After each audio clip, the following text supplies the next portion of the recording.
Sir, bali ito sir, kinakabit na ni na ato yung ano, yung sa screen dito sa guest room 1.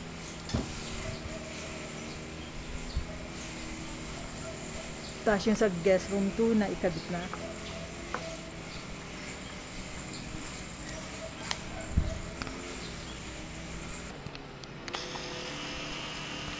Bali ito sir, yung sa guest room 2, okay na siya. Nakabit na. So, naibubukas niya na yung bintana dito.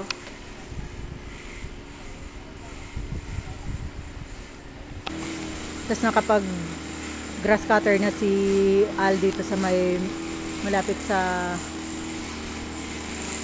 Apartel extension or Apartel 1. Nandito na siya ngayon sa may papuntang honeymoon cottage, nag-grass cutter. Tapos na rin dito na siya sa baba.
Bali mamaya wawalisin na lang ito ni na Nono at saka Marlo pag natapos na silang mag linis ng tangke.